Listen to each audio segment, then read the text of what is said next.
一个白人竟独自走进黑人街区，而旁边的妇人却死死盯着男人，甚至眼神里还充满了仇恨，因为在他的胸前正挂着一个硕大的木板，上面还写着"我恨黑鬼"的字样。不料在对面的一个杂货铺里，老板刚好看见这一幕，他赶紧让孩子们拨打119，并强调让警察快点来，因为有个白人想找死。可就在他刚走出门不远，却发现马路的对面正聚集着一群黑人混混。为了不惊扰混混，他赶忙朝着男人的方向走去，并告诉他不要仗着自己是个白人就可以悬挂找死的牌子，甚至还在黑人的地盘上逍遥自在。谁料男人却打起了哈欠，于是他赶紧强调注意自己身后的混混，一旦被混混发现现在的他，便会将男人碎尸万段。正当男人准备开始解释，却突然被身后的混混打断。还不等男人后悔，混混们已经气势汹汹地走来。此刻老板赶紧让男人装成傻子，可无论男人如何装傻，混混们却依旧不依不饶，直接丢出一把匕首，甚至还给了男人一记重拳，而且还割下他身上的牌子。老板本想帮他解释，却遭到混混们的威胁，最终男人彻底被打倒在地。突然老板发现他背上的手枪，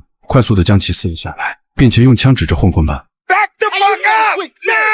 一把将男人从人群中拉出，然后带着男人坐上出租车，彻底逃离这个是非之地。然而男人之所以做出找死的举动，都是源于纽约某处的恐怖袭击，而歹徒则指定要警察约翰背着这个找死的牌子去黑人区，不然就继续燃爆炸弹。为了纽约人民的安全，约翰不得不照着歹徒的意思去做。很快警方拿来歹徒放置的炸弹，专家告诉警官，这种炸弹是由2种液体制成，只要相互混合就会发生爆炸。紧接着专家只用别针沾了一点点，然后随手一丢。显然小剂量就有如此大的威力，而不久前的某实验室里被盗走的 0.9 吨液体该有多恐怖。这边才刚刚探讨完，歹徒竟再次打来电话，在嘲讽所有警察的同时，还继续要挟刚逃过一劫的2人继续玩他设下的游戏，并让2人赶紧去往下一处地方，不然会在15分钟后城市的某处又将发生剧烈爆炸。无奈2人只好任由摆布，很快2人便赶到指定地点，可电话却被妇人占领。为了降低恐怖袭击的概率，老板果断挂断了妇人电话，不料竟被妇人臭骂了一顿。然而还不等他们争论，电话亭的铃声立马响起，约翰赶忙拿起接听，果然电话就是歹徒打来的。紧接着他告诉2人，脚下的垃圾桶内就有炸弹，如果2人想要逃跑，炸弹立刻就会发生爆炸，如果想要活命，就必须回答出他提出的问题。随后歹徒快速发问，这让2人根本来不及听清。等歹徒说完问题后，果断要求2人在30秒后找出自己的电话号码。由于2人都只听到问题的一部分，这使他们开始争吵了起来，但最终理智战胜了心智，老板从中找到了相应的答案，于是约翰便要回拨，突然又被老板阻拦了下来。他发现问题里面漏掉一个关键词，最终更改了答案。等他彻底确定了最终结果，便将电话打了过去。虽然准确找到了歹徒的电话，但对方却表示他们延误了10秒，立即挂断了电话。眼看歹徒在玩真的，2人大呼小叫的让众人扑倒，然而事实上却什么也没有发生，显然他们被歹徒耍了。于是约翰再次拿起电话，对方竟发出蔑视的大笑。随后歹徒便开始严肃起来，并告诉2人下一个任务，说他们在某条地铁上安装了炸弹，要求他们在半个小时内赶往50公里外的另一个地铁站。老板赶紧表示纽约态度，到达目的地最少需要2倍的时间。显然约翰不会只走寻常路，果断举起手中的警徽，并拦下一辆出租车征用，马不停蹄地向目的地赶去。一路上他根本不管交通规则，即使是遇到堵车，他也有自己的办法，迅速开进旁边的公园里，着实把公园里的人群吓得半死。最后他们冲出公园，再次回到马路上继续赶路。当约翰得知刚刚仅用了3分钟，已经兴奋不已。随着他在马路上的蛇行走位，最终还是一脚踩住了刹车，因为前方路段被彻底堵死，显然这样也无法阻挡约翰的路，果断开车冲出围栏，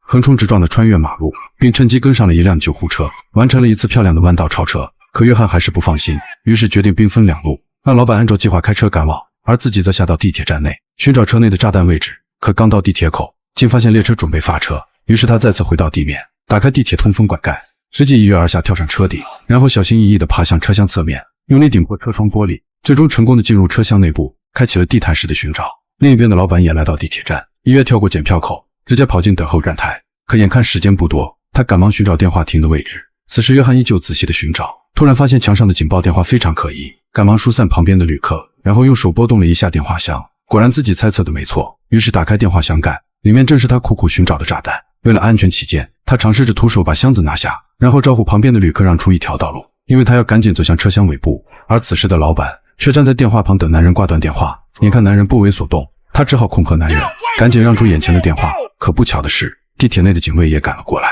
用枪指着老板举起双手。很快电话铃声响起，此刻老板的处境已经非常紧迫，他不得不向警卫告知自己必须马上接听打来的电话。可警卫根本不为所动，无奈之下他只好拿起旁边的电话。然而歹徒告知他们又晚了，竟然又将电话挂断，显然这次已经无力回天。可令他没想到的是，约翰此时已经来到车厢尾部，在奋力打破车窗后，快速丢出手中的电话箱，在地铁触碰信号引线的瞬间，车厢的尾部就发生剧烈爆炸，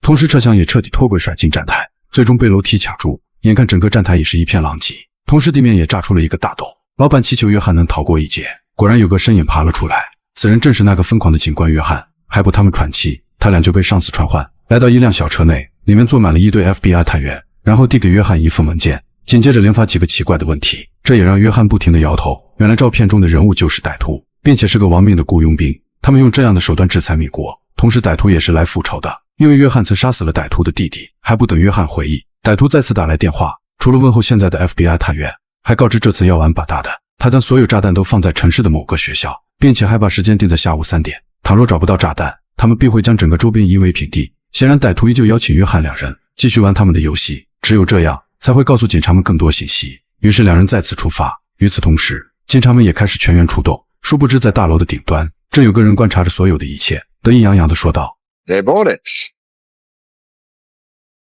You can begin. 紧接着一排排工程车开进，你以为他们是来抢修地面的洞口，可实际上都是歹徒的伪装，他们的目标其实只有一个，就是大洞旁边的联邦储备银行，里面储藏着无数黄金，总价值超出1400亿美元。很快一个西装革领的男人走进大堂，身后还跟随着5名壮汉，他们谎称自己是来办理外汇，而实际上却是来抢劫银行。此时警报铃依旧在响，可整个大堂也不见一个警察，只有2个警卫漫不经心地等待。另一边伪装成工程队的歹徒竟在警官的带领下一同下到地铁站内查看受损情况，还不等他们到达地点，歹徒便将警官击杀，甚至拿走了他的警徽证件，得意地放在自己的口袋里。而外面的歹徒却开来巨型挖掘车，同时将打洞机开进站台，一起震惊全国的抢劫行动从此刻正式开始。而在大厅等候的男人总算听到警铃声停止响动，他才微微一笑，原来是行长为了不惊扰客户，将警铃系统彻底关闭，然后再出来接待这个贵客。殊不知他竟无意间帮助了歹徒，最终银行所有人员被歹徒彻底控制，然后大摇大摆地坐上金库电梯。由于开挖机的震动剧烈，导致几根金条被震后掉在地面，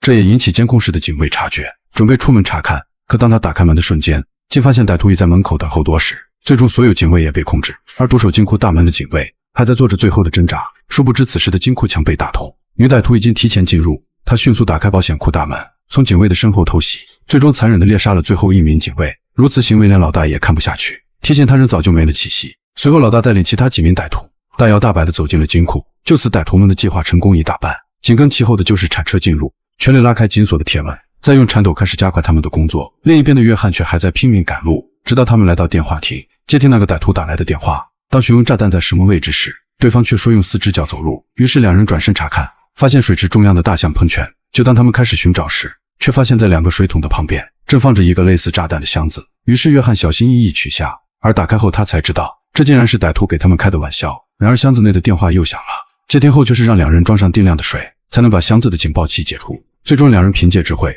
成功地将警报器解除。然而远处跑来2个小孩，他们刚刚偷了店里的零食。为了教育孩子，约翰严厉地批评教育，可孩子的一番话让他如梦初醒。 Look around, man. All the cops are at the shop. It's Christmas. You could steal City Hall. 约翰瞬间目瞪口呆，难道这是歹徒的调虎离山？于是两人果断骑走孩子的单车，刚到华尔街，差点被驶来的工程车撞倒。在一顿臭骂后，他再次开始思考巡视。而在自己的正前方就是美国最大的联邦储备银行，但可悲的是，在银行的旁边竟只有几名警察。殊不知警察也是歹徒伪装，并且正打电话给老大，询问如何处置突然闯入的两人。很快约翰进入银行大堂，表示想查看金库情况，然而所有警官接待了他，还陪同他一起坐进金库电梯。就在关门后的那一刻，约翰无意间看见身旁警卫的警徽，一个极度熟悉的编号。随后他开始找话题闲聊，在歹徒们放松警惕时，果断击杀掉电梯内的歹徒。看着眼前的机械车，才知道歹徒竟然盗走了所有黄金。最终在老板的协助下，他们开着小车去追赶那些差点撞上自己的工程车。显然小车达不到约翰要的速度，于是逼停旁边的大奔奔，以警察的名义拿下，然后打电话给自己的老大，告知一切游戏都只是假象，歹徒的最终目的则是抢劫银行。殊不知歹徒竟打电话给广播局，报道一则重磅消息，表示所有警察紧锣密鼓的窜动，都是因为歹徒把巨型炸弹定点放在一个学校里。果然听广播的民众们突然意识到孩子们的危险，都在打电话寻求警察的帮助，就连举报部门都开始慌乱。另一边的约翰却跟丢了卡车，就在焦急万分时，老板却发现了桥下的卡车，于是约翰直接开车飞了下去，成功逼停卡车司机，并从他口中得知市里在修建饮用水管，而且管道内可以通过卡车。于是他立即来到水管工地，赶忙询问负责工程的经理。此时经理却还在埋怨，刚有10几辆卡车不顾指挥，强行驶入管道内部。显然约翰已经找到了歹徒，同时也通过经理知道了歹徒去向。最终他乘坐卡车进入到管道工程的内部追寻，很快前面的卡车堵住的去路。此时司机还在怒骂前车，但约翰却认为这肯定有诈，于是他假扮成一名建筑工人前去询问具体情况。同时歹徒也意识到危险逼近，准备枪械进行反击，不料却被约翰直接打成筛子。然后他取下歹徒的对讲机，同时还有几枚粘好的硬币。还不等他过多思索，继续驱车深入管道内部。很快歹徒老大打去对讲机，让最后一辆卡车离开路口处。然而令他没想到的是，接听的竟是约翰本人。为了能让自己能够成功逃脱，于是用约翰车内的黄金交换，可约翰却拒绝了歹徒的请求。无奈歹徒只能下狠手，决定炸毁挡水的圆形洞口，彻底将约翰淹死在洞内。此时约翰却突然停下工程车，原来过桥板不慎掉下，导致工程车辆无法继续通行。突然前方传来轰隆隆的声音，他定睛一看，竟然是大水飞速喷涌过来。他赶忙爬上工程车，迅速启动车辆逃跑。显然汽车根本快不过大水的速度。最终他爬上车顶，一把抓住上方的通风管道口，但还是被压力冲出管道。恰巧老板开车经过，看见被冲出来的约翰，赶忙停车接应。本以为他俩已经安全了，谁知两人一直都被人跟踪，无奈只能继续逃亡。最终在歹徒不断紧逼下，约翰选择了反击，于是与老板调换位置，然后来个360度急转弯，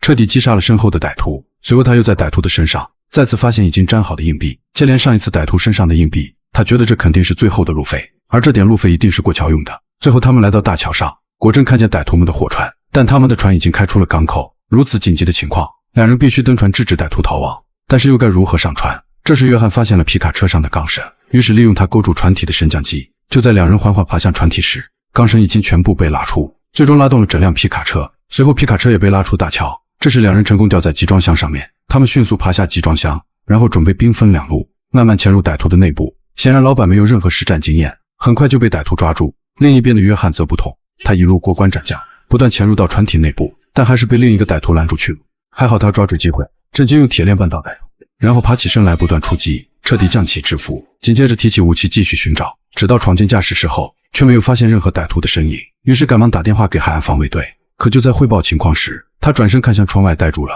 原来他寻找的炸弹并不在什么学校，而是在乘坐的货船上。于是他瘫倒在地。此刻歹徒找到了他，也带来了他的搭档黑人老板。最终两人被绑在炸弹上，然后掉进船舱内部，要将约翰两人彻底消失。突然约翰却向歹徒提出要求，想要一瓶头痛药。歹徒大方地丢给了约翰。等所有歹徒走后，约翰竟在身体上拔出一根铁丝，然后递给老板手中，让他解开自己手上的手铐。很快老板凭借自己维修经验，成功解开了手铐。最终两人获得了自由，但炸弹已经开始混合，他们迅速逃命。就在两人跳下船体的瞬间，最终两人获得了救援，但警方打捞船体竟没有发现黄金。显然歹徒又做了一次假象，而真的黄金又去哪里了？最终约翰彻底放弃了搏斗，于是打电话准备给家人报平安。无意间他拿出歹徒给的药品，想缓解头痛症状，却突然看到了惊奇的一幕，这是药品底部的地址，北方边境，这就是歹徒买药的位置，同样是他们总部基地的位置。果然在歹徒的基地里，所有人都在欢庆计划的成功。如此巨大的财富足以让他们买下整个国家，可他们还没有开心多久，头顶上的直升机已经赶来，显然他们已经全部被包围。此时歹徒还想继续逃跑，但一切都已经晚了。为了杀出一条血路，歹徒老大决定继续反击。他坐上直升机，对着约翰就是一顿输出，最终使约翰的直升机迫降到地面。此时老大并不想放过约翰，依旧追着他不断射击。无奈约翰只好躲避在集装箱后面。当他掏出子弹，才发现自己却仅剩2颗子弹能用，但还想继续搏一搏。关键时刻他望向直升机的上方，看到有一排排电线悬挂，最终他瞄准线头。歹徒彻底慌了，赶忙掉头就要逃跑，却不知螺旋桨撞上电线杆，引爆了整个直升机。Yippee-ki-yay, motherfucker.